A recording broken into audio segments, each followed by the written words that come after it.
बिस्मिल्लाहिर्रहमानिर्रहीम। अस्सलामुअलैकुम।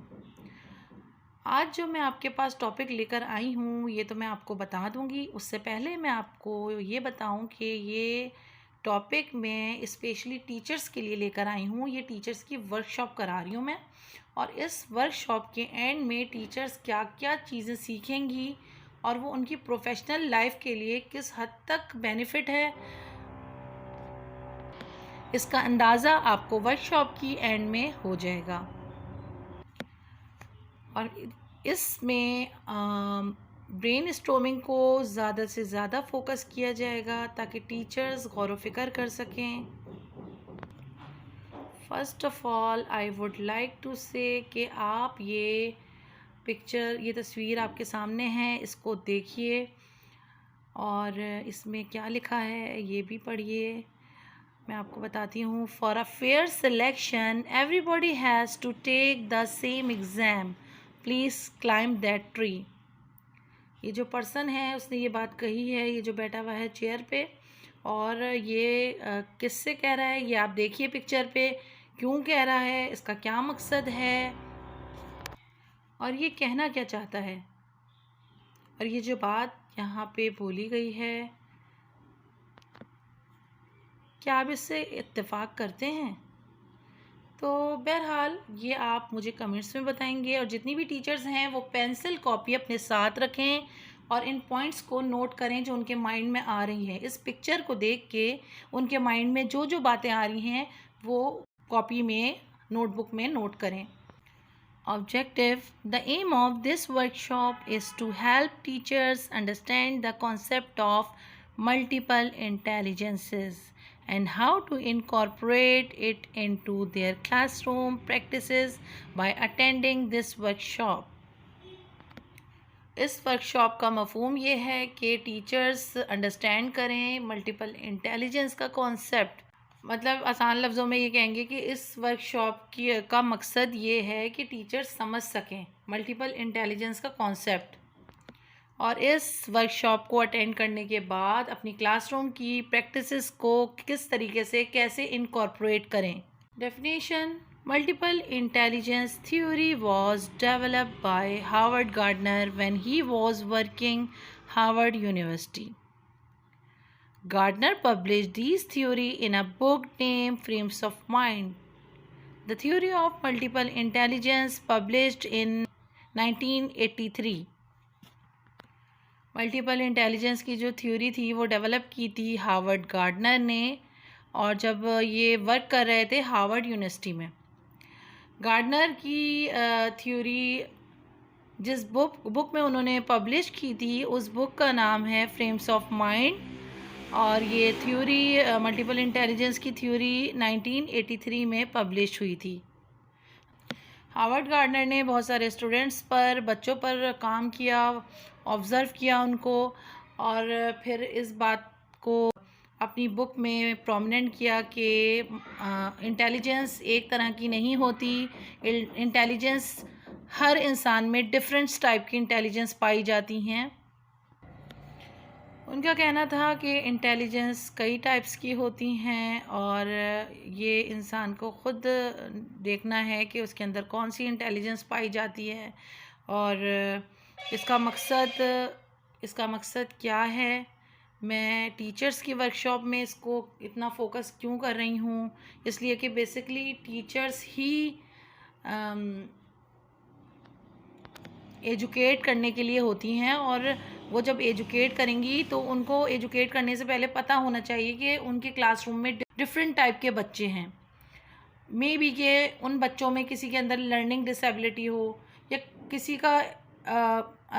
का एरिया किसी चीज़ में बहुत ज़्यादा इम्प्रूव हो, कोई बच्चा किसी सब्जेक्ट में ज़्यादा बेहतर हो तो दूसरे सब्जेक्ट में ज़्यादा बेहतर ना हो। तो ये तमाम चीज़ें टीचर्स के नोट करने की हैं।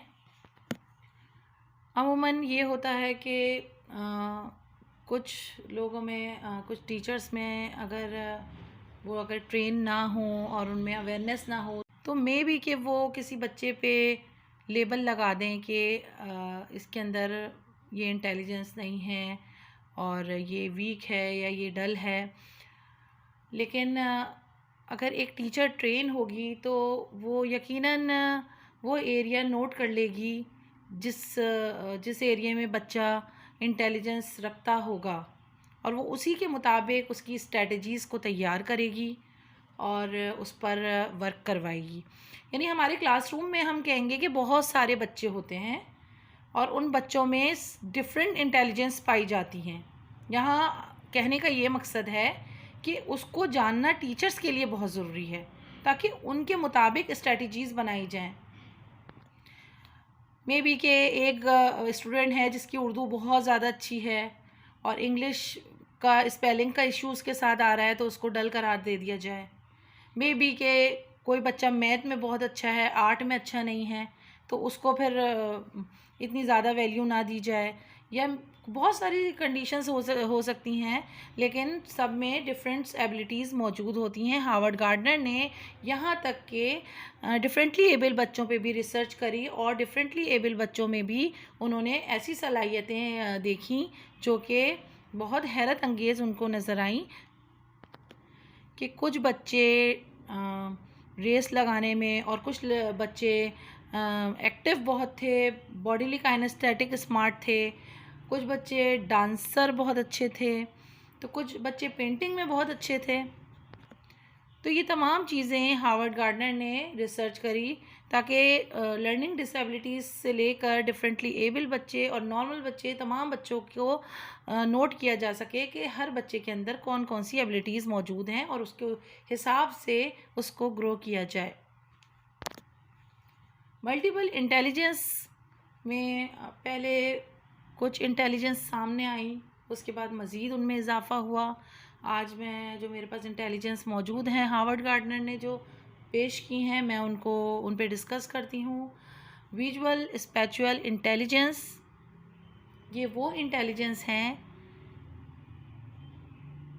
जो बच्चे चीज़ों को देख के माइंड में एक इमेज बना लेते हैं, एक स्टोरी क्रिएट कर लेते हैं।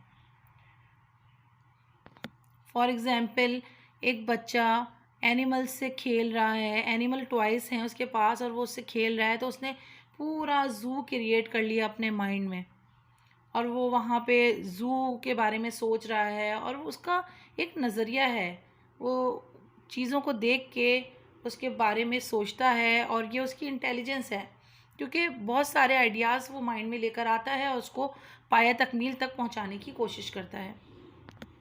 तो ये विजुअल स्पैचुअल इंटेलिजेंस बच्चे चीज़ों को देख के उसका आइडिया माइंड में बनाते हैं, चीज़ों को क्रिएट करते हैं और ये इंटेलिजेंस उनकी देखने की सलाहियत से जुड़ी हुई है।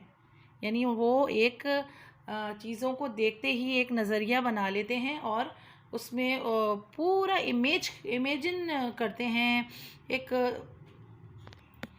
एक कहानी, एक किस्सा क्रिएट कर लेते हैं और उसको हकीकत का रंग देने के लिए तैयार बैठे होते हैं। तो ये तमाम चीज़ें हैं जो विजुअल स्पैचुअल इंटेलिजेंस लोगों में पाई जाती हैं। अब मैं बात करूँगी वर्बल लिंग्विस्टिक इंटेलिजेंस। ये वो इंटेलिजेंस होती है, ये उन बच्चों में होती है जो कि वर्ड स्मार्ट होते हैं। इनको वर्ड स्मार्ट भी कहा जाता है वर्बल लिंग्विस्टिक इंटेलिजेंस को। ये वो जहानत है जिन लोगों में लफ्ज़ों से खेलने का हुनर आता हो, जिनको जो लफ्ज़ों को कहाँ यूज़ करना है और ये लोग जानते हैं कि अपनी बात किस तरीके से लोगों तक अपनी बात को कन्वे करना है, लोगों को कैसे कन्विंस करना है। और ये अमूमन एचआर मैनेजमेंट में लोग जो होते हैं, वर्क करते हैं, ह्यूमन रिसोर्सेज के लोगों में ये सलाहियत पाई जाती है। वर्बल लिंग्विस्टिक इंटेलिजेंस लोग बड़े होकर डिबेटर बनते हैं, बेस्ट स्पीकर बनते हैं, वॉइस्ड ओवर आर्टिस्ट बनते हैं, ये अच्छे नात ख्वां भी होते हैं। स्टोरी टेलिंग करना, कंटेंट राइटिंग करना इनके लिए बहुत आसान काम होता है, क्योंकि ये वर्बल स्मार्ट होते हैं, तो ये इन प्रोफेशन में बड़े होकर अपना नाम पैदा करते हैं।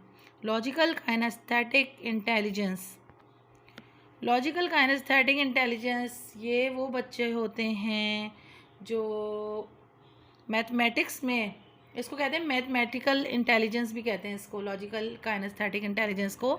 ये वो बच्चे होते हैं जो मैथ में बड़े एक्सपर्ट होते हैं और बहुत जल्दी सीखते हैं कि 2+2 क्या है, 8+8 क्या है। तो ये बहुत छोटी उम्र से ये बहुत जल्दी इन चीज़ों को, मैथ की चीज़ों को पिक करते हैं। पज़ल्स बनाना और काउंटिंग की जितनी भी चीज़ें हैं ये बहुत ज़्यादा। और ये वो बच्चे होते हैं जो अमूमन हमने देखे हैं अक्सर कि कोई भी हम टॉयस लेकर आते हैं और कह सकते हैं कि पियानो हो गया जिसमें सेल होते हैं, गाड़ी हो गई, ट्रेन हो गई, तो वो उसको जैसे हम लोग देखते हैं कि बच्चा उसको तोड़ रहा है, फोड़ रहा है, या कह सकते हैं कि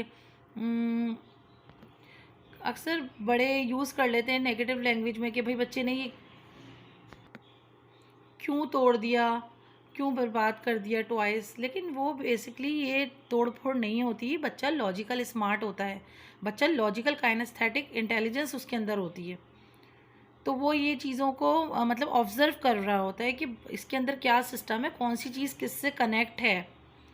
जैसे गाड़ी को तोड़ा, उसके अंदर की चीज़ें निकाली, पुर्जे जोड़ रहा है, तोड़ रहा है। तो आप कभी नोट करिएगा कि ऐसे बच्चे चीज़ों को तोड़ने के बाद, तोड़ फोड़ करने के बाद उसको जोड़ने की कोशिश कर रहे होते हैं, वो उसको काफ़ी ऑब्ज़र्व कर रहे होते हैं। लेकिन ये हर चीज़ें बड़े कुछ लोग नहीं इससे अवेयर होते।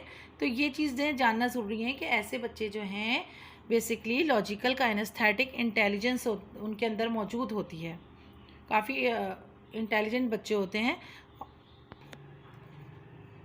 तो बड़े होकर ये ऐसे बच्चे जो है कंप्यूटर ऑपरेटर बनते हैं, इलेक्ट्रीशियन, इंजीनियर बनते हैं, और वो जानते हैं कि किस चीज़ की लॉजिक कहाँ से ढूंढनी है और वो लॉजिक की तलाश में रहते हैं। फॉर एग्ज़ाम्पल कि कहीं कंप्यूटर में कोई प्रॉब्लम आ जाती है, कोई एरर आ जाता है, तो हर इंसान उसको फ़ौरन से नहीं इस प्रॉब्लम को डील कर पाता।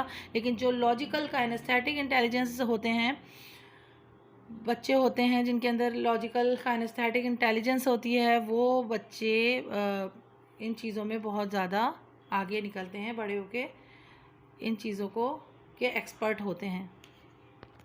आपने देखा होगा आर्किटेक्चर भी, आर्किटेक्चर जानते हैं कि ये 3 रूम्स हैं और 3 रूम्स के बाद फिर फॉर एग्ज़ाम्पल ड्राइंग रूम है, फिर टीवी लॉन्च है, या वॉशरूम है, या किचन एरिया है। तो वो 2 सेकंड में बता देते हैं कि भाई ये 3 रूम्स के बाद 4 रूम्स, 5 रूम्स ऐसा होना चाहिए, वैसा होना चाहिए।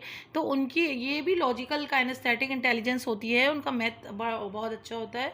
और वो काउंटिंग उनकी बेसिकली बचपन से ही बहुत अच्छी रहती है, जिससे वो ये तमाम चीज़ें आसानी से डील कर लेते हैं। और लॉजिकल काइनेस्थेटिक इंटेलिजेंस जिनके अंदर होती है वो भी वही अमूमन आर्किटेक्चर वगैरह भी बनते हैं। बॉडीली काइनेस्थेटिक इंटेलिजेंस, ये वो इंटेलिजेंस है जो बच्चे बचपन से ही काफ़ी एक्टिविटीज़ में, जो फिज़िकल एक्टिविटीज़ होती हैं, क्रिकेट खेलना और टेनिस वगैरह, इसी तरह ये ऐसे बच्चे बड़े होके डांसर भी बन सकते हैं। इनके अंदर बॉडी को मूव करने की सलाहियत ज़्यादा होती है। बहुत अच्छे सर्जन बन सकते हैं, क्योंकि सर्जन का तमाम काम जो है बॉडी को मूव करने का होता है। सर्जरी करते हुए बॉडी मूव होती है। तो ये तमाम चीज़ें जो हैं बॉडीली काइनेस्थेटिक इंटेलिजेंस में आती हैं। जिम के इंस्ट्रक्टर भी हो सकते हैं बॉडीली काइनेस्थेटिक इंटेलिजेंस जिनके अंदर होगी। वो बच्चे बड़े होकर जूडो कराटे वगैरह में भी माहिर होते हैं। इंटरपर्सनल इंटेलिजेंस, इंटरपर्सनल इंटेलिजेंस, इसके नीचे देखें इंट्रापर्सनल भी लिखी हुई है, मैं आपको याद दिलाने के लिए बताती हूँ। इंटरपर्सनल और इंट्रापर्सनल में भी क्या फ़र्क है, कैसे याद रखना है, आपने कनेक्शन बनाना है। इंटरपर्सनल इंटेलिजेंस जो बहुत ज़्यादा सोशल होते हैं। इंटरपर्सनल, इंटर शामिल होना, दूसरों के साथ इन्वॉल्व होना, या पॉजिटिव वे में हम ये कहेंगे कि दूसरों के आइडियाज़ को लेना और देना, आइडियाज़ को देना, दूसरों के साथ इंटरेक्शन करना, दूसरों के साथ कम्युनिकेशन करना, बहुत ज़्यादा सोशल रहना। ठीक है।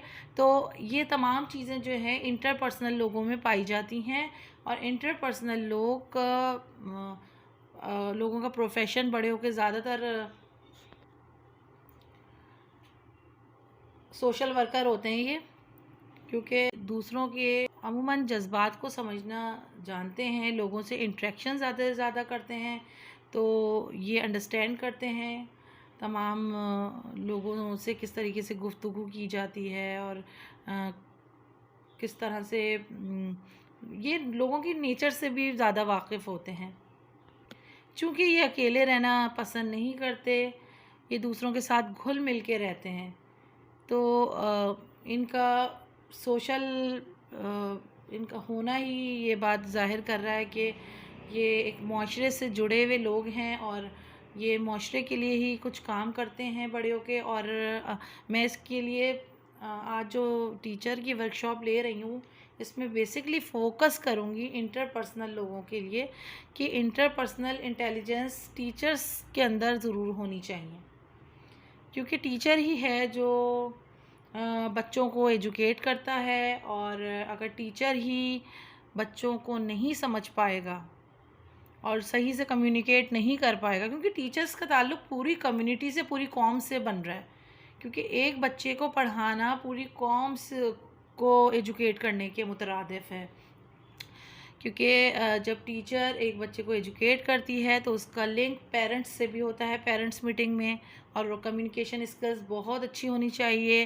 टीचर्स का इंटरपर्सनल होना इसलिए भी ज़रूरी है कि जब पेरेंट्स टीचर्स को समझेंगे और टीचर्स की बात से एग्री होंगे, तो ही बच्चों के लिए बेनिफिट है। तो इंटरपर्सनल इंटेलिजेंस का टीचर्स के लिए होना बहुत ज़रूरी है। तो लिहाजा हम ये कह सकते हैं कि इंटरपर्सनल इंटेलिजेंस जिन लोगों में होती है वो बड़े होकर टीचर्स बनते हैं, बेस्ट लीडर बनते हैं, प्रिंसिपल बनते हैं, अच्छे मेंटोर साबित हो सकते हैं। इंट्रापर्सनल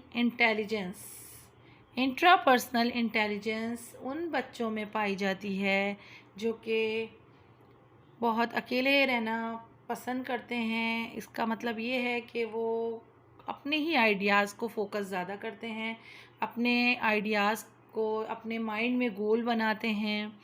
और अच्छा, यहाँ पे ये तमाम जो मैं आपको बता रही हूँ मल्टीपल इंटेलिजेंस, तो इनका ताल्लुक़ पॉजिटिविटी नेगेटिविटी से नहीं है, ये तो इंसान की शख्सियत पे डिपेंड करता है कि ये जो जितनी भी ये इंटेलिजेंस है इसका पॉजिटिव इस्तेमाल कर रहा है या नेगेटिव कर रहा है, ठीक है ना।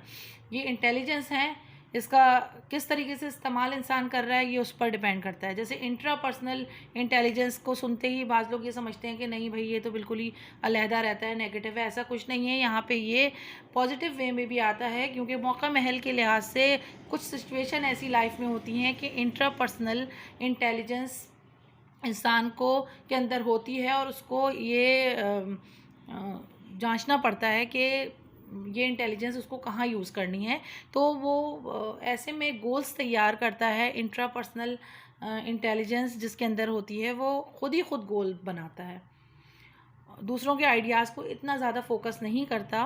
तो यहाँ पे ये इंट्रापर्सनल इंटेलिजेंस उन लोगों में होती है जो वो अपने आइडियाज़ पे काम कर रहे होते हैं, अपना विजन गोल तैयार कर रहे होते हैं, और वो अपनी ज़ात को अहमियत देते हैं। नेचुरलिस्टिक इंटेलिजेंस उन बच्चों में पाई जाती है जो कि नेचर से लव करते हैं। ऐसे बच्चे अमूमन आउटडोर एरिया में बैठ के बहुत खुश होते हैं, खुली फ़िज़ा में बैठते हैं, इंजॉय करते हैं। आपने देखा होगा स्कूल में कुछ बच्चे आउटडोर टाइमिंग में लीव को लेकर एक्टिविटीज़ कर रहे होते हैं। आउटडोर टाइमिंग में डिफरेंट बच्चों को आपने देखा होगा कि वो रेत के साथ खेल रहे हैं, लीव को लेकर कोई एक्टिविटी कर रहे हैं। तो इस तरह के बच्चे जो हैं ये नेचर से लव करते हैं और नेचुरल चीज़ों से खेलते हैं। तो यही बच्चे बड़े होकर जिस प्रोफेशन में जाते हैं तो ये फिर आप मुझे कमेंट्स में बताइएगा, क्योंकि मैंने आपसे ज़्यादा से ज़्यादा कहा था कि ब्रेन स्टॉर्मिंग होगी, तो देखते हैं कि आप लोग क्या बताते हैं कि नेचुरलिस्टिक इंटेलिजेंस जिन बच्चों में पाया जाता है वो बड़े होके क्या क्या प्रोफेशन में शामिल होते हैं। तो आप मुझे कमेंट्स करके बताइए, क्योंकि ये वो लोग होते हैं जो बारिशों से इंजॉय करते हैं, हवाओं को पसंद करते हैं, पहाड़ों को देखते हैं, नेचुरल चीज़ें बहुत अच्छी लगती हैं, एनिमल को पालना इनको बहुत पसंद होता है, नेचुरल चीज़ों को। तो ये किन प्रोफेशंस में इनका मतलब ये बड़े होके किन प्रोफेशंस में होते हैं, ये आप मुझे कमेंट्स में बताएंगे। अब मैं बात कर रही हूँ एग्जिस्टेंशियल इंटेलिजेंस की। ये वो लोग होते हैं जो कि बहुत रूहानियत से जुड़े होते हैं। आपने देखा होगा ना, कुछ बच्चे बचपन में पूछते हैं, बहुत ज़्यादा पूछते हैं। वैसे तो नॉर्मली सभी बच्चे पूछते हैं, सबके अंदर हर कोई टैलेंट होता है, लेकिन हार्वर्ड गार्डनर ने ये थ्योरी इसलिए बनाई कि हर किसी के अंदर एक प्रोमिनेंट इंटेलिजेंस मौजूद होती है जो तलाश करनी होती है। वो कोई बड़ा तलाश करेगा या इंसान जब खुद सेंसेबल हो जाएगा तो वो जानेगा कि अल्लाह ताला ने मुझे क्यों पैदा किया है, मेरी ज़िंदगी का मकसद क्या है और मेरे अंदर टैलेंट क्या है। यह हमें खुद नोट करना है, हमें अपना रिफ़्लेक्शन करना है और हमें देखना है कि मैं किस लिए पैदा हुआ हूँ और मैं इस दुनिया में क्यों आया हूँ और मेरे अंदर क्या क्या सलाहियतें हैं जिनको मुझे इस्तेमाल करना है। ठीक है ना। तो एग्जिस्टेंशियल इंटेलिजेंस वाले बच्चे जो होते हैं वो बहुत ज़्यादा बचपन में पूछते हैं कि हम सबको किसने पैदा किया है, अल्लाह ताला कहाँ पर है, और इस तरह के सवालात और ये वाले क्वेश्चन उनके जहन में होते हैं कि मेरी ज़िंदगी में आने का मकसद क्या है और हम क्यों आए हैं, फिर हम कब यहाँ से जाएंगे, ज़िंदगी का इख्तिताम कब है। इस टाइप की बातें जो लोग सोचते हैं वो उनके अंदर एग्जिस्टेंशियल इंटेलिजेंस होती है और ये रूहानियत से जुड़े हुए होते हैं लोग होते हैं, और ये बड़े होकर फ़िलासफ़र बनते हैं। और कौन कौन से ये रूहानियत से जुड़े हुए होते हैं। इनका बिलीफ जो होता है ना आम लोगों से बहुत डिफरेंट होता है। आपने देखा होगा कभी कभी आप लोगों को ऐसे लोग मिलते हैं जिनकी आपको बात ही समझ में नहीं आती बिल्कुल भी। हम नॉर्मली कुछ लोगों को आती है, कुछ ज़्यादातर मेजॉरिटी की उनको बात ही समझ नहीं आती है, उनको बहुत देर से आती है कि ये लोग कह रहे हैं। तो ये फ़िलासफ़र लोग होते हैं और ये रूहानियत से बहुत ज़्यादा जुड़े होते हैं। तो ऐसे लोग जो है ना ये फ़िलासफ़र बनते हैं ना, तो इनकी जो कोई ना कोई बात ऐसी होती है जैसे कि फ़लसफ़ा बोल रहे हैं। तो आपको मेरी बात ये यकीनन समझ आ गई होगी। एग्जिस्टेंशियल इंटेलिजेंस वो लोग होते हैं जो हमें अक्सर मिलते हैं और लोग उनको कहते हैं कि भाई ये क्या लोग हैं, क्या समझ नहीं आ रही इनकी बात। तो वो बहुत ज़्यादा रूहानियत से जुड़े होते हैं, ज़िंदगी और मौत के बारे में सोचते हैं, ज़िंदगी की हकीकतों को समझने की कोशिश करते हैं और कुछ नताइज भी अख़ज़ कर लेते हैं जो कि अमूमन दूसरे लोगों को वो बातें नहीं समझ में आती।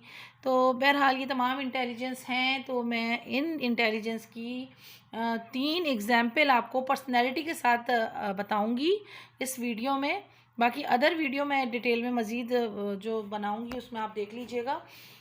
इसमें 3 मैं आपको बताऊँगी एग्ज़ाम्पल पर्सनैलिटीज़ की। तो आगे चलते हैं। Visual spatial learners. जैसा कि मैंने आपको बताया कि ये चीज़ों को देखकर एक नज़रिया, एक ख़याल अपने माइंड में पैदा करते हैं।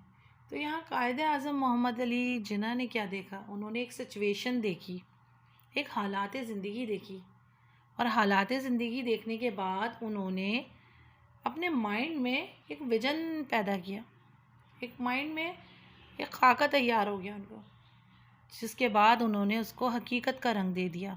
तो ये इंटेलिजेंस कायद-ए-आज़म मोहम्मद अली जिन्ना के अंदर थी।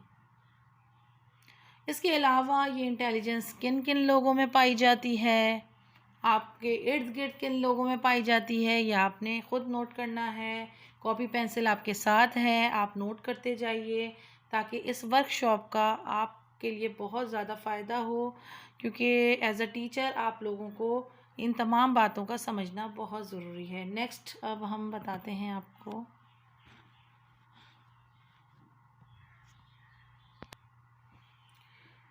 जी, तो ये हमारे पास है verbal linguistic intelligence. Verbal linguistic intelligence ये लफ्ज़ों से खेलने का हुनर जानते हैं। ये जानते हैं कि किन अल्फाज को कहाँ यूज़ करना है। ये हमारे पास हैं डॉक्टर आमिर लियाकत। ये मैंने जैसे आपको बताया था, बहुत अच्छे नात ख्वां भी होते हैं, बहुत अच्छे स्पीकर होते हैं, लीडर होते हैं, डिबेटर होते हैं। तो ये जानते हैं कि किन चीज़ों को कैसे किन बातों को कैसे कन्विंस करना है। इसी तरीके से हमारे पास और भी मिसाल हैं। कासिम अली शाह की बहुत अच्छी मिसाल है। ये वर्ड स्मार्ट लोग होते हैं, इनके अल्फाज बहुत अच्छे होते हैं। और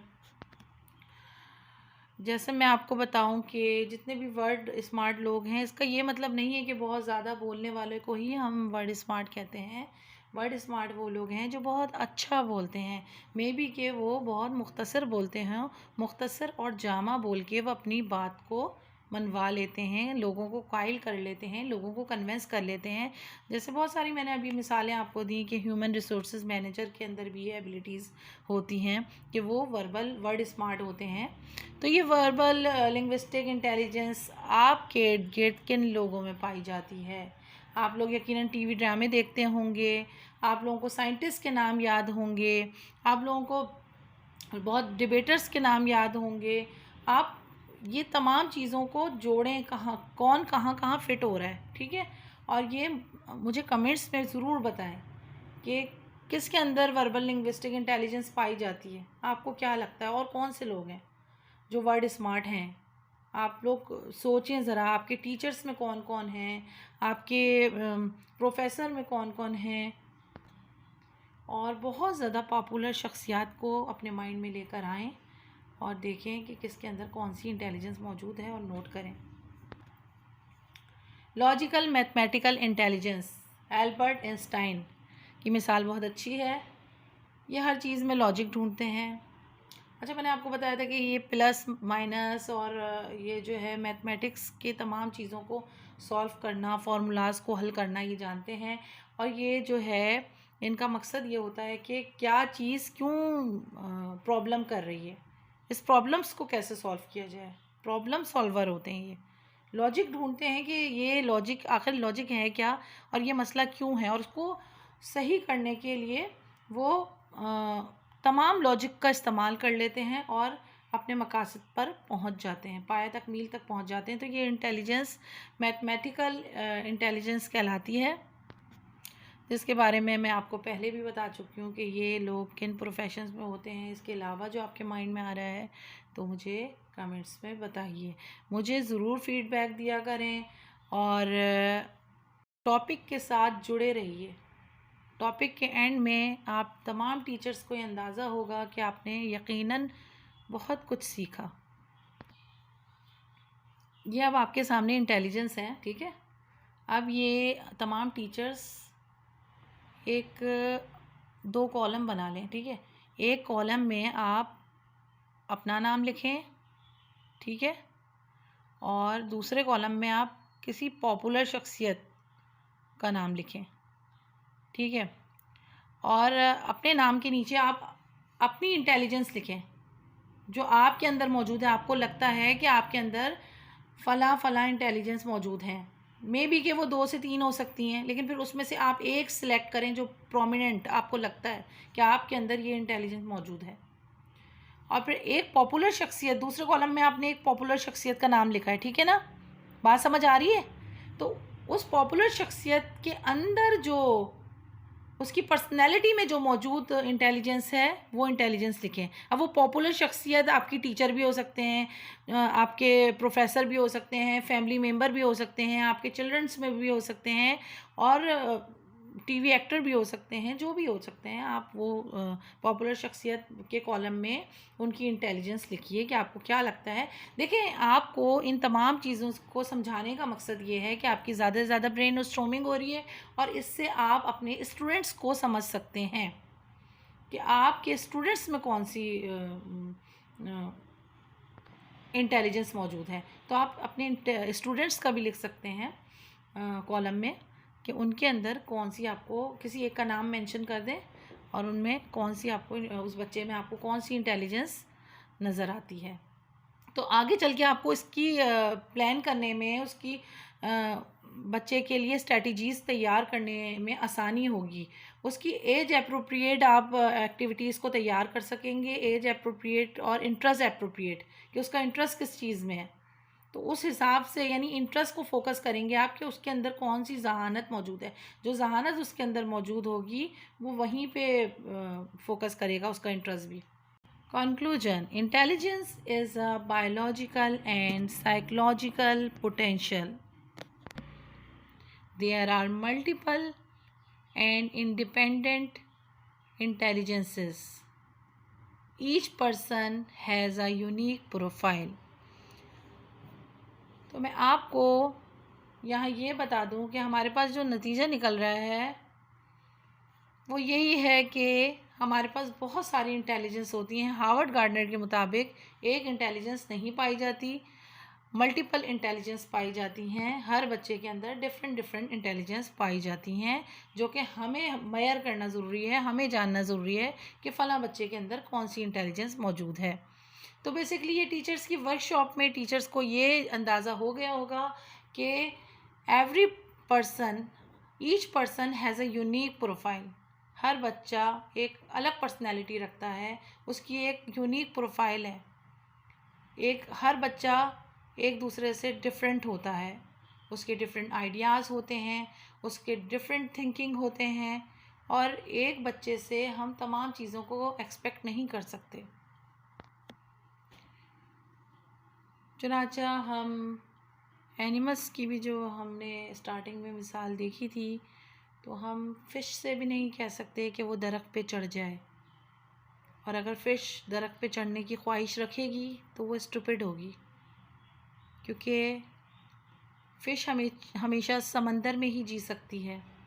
और इसी तरीके से हर एनिमल का भी एक अपना मिजाज है, और जिस तरह एनिमल का अपना मिजाज है, ये अशरफुल मखलूक़ात इंसान भी डिफरेंट डिफरेंट आइडियाज़ रखते हैं, डिफरेंट इंटेलिजेंस रखते हैं।